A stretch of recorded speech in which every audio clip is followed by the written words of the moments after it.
கற்றலின் வெற்றி நேயர்களுக்கு அன்பு வணக்கம். இந்த வீடியோவில் நம்ம என்ன பார்க்க போகிறோம்னா, முதல்வர் ஸ்டாலின் இந்த ஆட்சிக்கு வந்ததுக்கு அப்புறமா என்னென்ன திட்டங்கள்லாம் அறிமுகப்படுத்தியிருக்காங்க, என்னென்ன சாதனைகள்லாம் பண்ணியிருக்காங்கன்றதை பற்றி தான் இந்த வீடியோவில் நம்ம பார்க்க போகிறோம். வாங்க பார்க்கலாம். இது வரைக்கும் நம்ம சேனலை நீங்கள் சப்ஸ்கிரைப் பண்ணலைன்னா உடனே சப்ஸ்கிரைப் பண்ணுங்கள். பக்கத்தில் உள்ள பெல் பட்டனையும் ப்ரெஸ் பண்ணுங்கள். அப்போ தான் நம்ம போடுற வீடியோ உங்களுக்கு உடனே கிடைக்கும். அது மட்டும் அல்லாமல் நம்ம சேனலில் வர வீடியோ கண்டிப்பாக உங்களுடைய அறிவுத்திறனை மேம்பட செய்யும். இது ஒரு பயனுள்ள தகவலாகவே அமையும். பிடிச்சிருந்தா லைக் பண்ணுங்கள், ஷேர் பண்ணுங்கள், கமெண்ட் பண்ணுங்கள், உங்கள் ஃப்ரெண்ட்ஸ்க்கும் ஃபேமிலி மெம்பர்ஸ்க்கும் ஷேர் பண்ணுங்கள். மக்களின் பேராதரவுடன் தேர்தலில் வென்று ஆட்சிக்கு வந்தாலும் எளிய முறையில் மாண்புமிகு தமிழ்நாடு முதலமைச்சராக பதவியேற்றுக் கொண்டார் திரு முத்துவேல் கருணாநிதி ஸ்டாலின் அவர்கள்.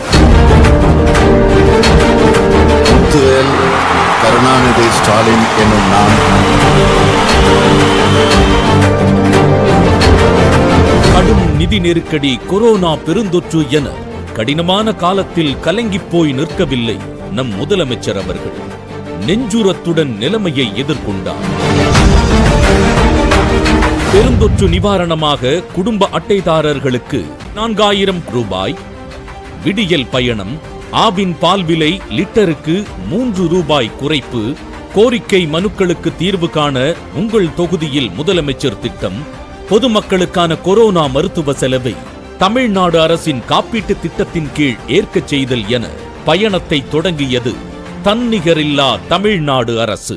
மாணவர்கள் பசி நீக்கி கல்வியை ஊக்குவிக்க உதவும் காலை உணவு திட்டம், அரசு பள்ளிகளில் பயிலும் மாணவியர் உயர்கல்விக்காக மாதந்தோறும் 1000 ரூபாய் அளிக்கும் புதுமை பெண் திட்டம், மகளிரும் திருநங்கையரும் பயணிக்க விடியல் பயண திட்டம், மகளிரின் உழைப்புக்கான அங்கீகாரம் வழங்க மகளிருக்கு மாதந்தோறும் 1000 ரூபாய் வழங்கும் கலைஞர் மகளிர் உரிமை திட்டம், கல்லூரி மாணவர் தம் திறன் மேம்பாட்டுக்காக சிறப்பு பயிற்சிகளை அளித்து வருகிறது நான் முதல்வன் திட்டம், ஏழை எளியோரின் நலிவு நீக்க மக்களை தேடி மருத்துவம் திட்டம், 2 லட்சம் பேரை காப்பாற்றிய இன்னுயிர் காப்போ நம்மை காக்கும் 48 திட்டம், காலநிலை மாற்றத்திற்கான கரிசனத்துடன் 500 கோடி ரூபாய் மதிப்பீட்டில் தமிழ்நாடு காலநிலை மாற்ற இயக்ககம் இந்தியாவிலேயே தமிழ்நாட்டில் தான் உருவாக்கப்பட்டுள்ளது. வாசிப்புக்கு வளம் சேர்த்து அறிவை பெருக்க மதுரையில் ஒரு புதிய சங்கமாய் கலைஞர் நூற்றாண்டு நூலகம், வேளாண்மையை பெருக்க வேளாண் துறைக்கு தனி நிதிநிலை அறிக்கை கண்டுள்ள இந்த அரசு 1.5 லட்சம் விவசாயிகளுக்கு இலவச மின்சார இணைப்பு அளிக்கிறது. இந்து சமய அறநிலையத்துறை சார்பில் புதிதாக 6 கோவில்களில் நாள்தோறும் அன்னதானம் வழங்கப்படுகிறது. மேலும் 764 திருக்கோவில்களில் அன்னதானம் வழங்கப்பட்டு வருகிறது. கோயில் நிலத்தை மீட்டு அறம் காக்கும் அரசாக கோபுரமாக நிமிர்ந்து நிற்கிறது தமிழ்நாடு அரசு. 1 டிரில்லியன் அமெரிக்க டாலர் பொருளாதார இலக்குக்காக உலக முதலீட்டாளர் மாநாட்டை வெற்றிகரமாக நடத்தியுள்ள இந்த அரசு 6,64,000 கோடிக்கு மேல் முதலீட்டை ஈர்த்து 27 லட்சம் புதிய வேலை வாய்ப்புகளுக்கு வழி அமைத்துள்ளது. செஸ் ஒலிம்பியாட் நடத்தி உலக கவனத்தை ஈர்த்த தமிழ்நாடு அரசு விளையாட்டுத் துறையில் கிராமப்புற இளைஞர்களை பெருமளவில் ஈடுபடச் செய்யும் முயற்சிகளில் தீவிரமாக ஈடுபட்டு வருகிறது.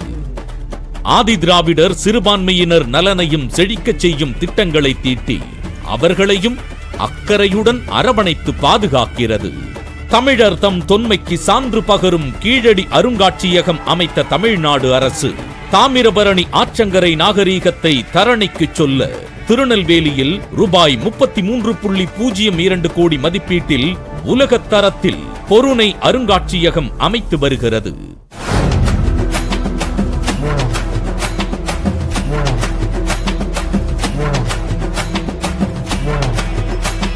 மதுரை அருகே அலங்காநல்லூரில் 5000 பேர் அமரும் வகையில் கலைஞர் நூற்றாண்டு ஏறு தழுவுதல் அரங்கம் அமைத்து பண்பாட்டை காக்கும் பெருமை கொள்கிறது தமிழ்நாடு அரசு. தமிழ்நாடு பார் போற்றும் பண்பாட்டு பெருமை கொண்ட மானிடர், சமத்துவத்துடனும் சகோதரத்துவத்துடனும் வாழும் மாநிலம், சரிநிகர் சமானம், எனும் அரசியலை பேணும் சன்மார்க்க பூமி. இதை சகலருக்கும் உணர்த்த அயராது உழைக்கிறார், சொன்னதை செய்கிறார் மாண்புமிகு தமிழ்நாடு முதலமைச்சர் திரு மு.க. ஸ்டாலின் அவர்கள். லைக் பண்ணுங்க, ஷேர் பண்ணுங்க, கமெண்ட் பண்ணுங்க, உங்க ஃப்ரெண்ட்ஸ் அண்ட் ஃபேமிலிக்கும் ஷேர் பண்ணுங்க. நன்றி, வணக்கம் மக்களே.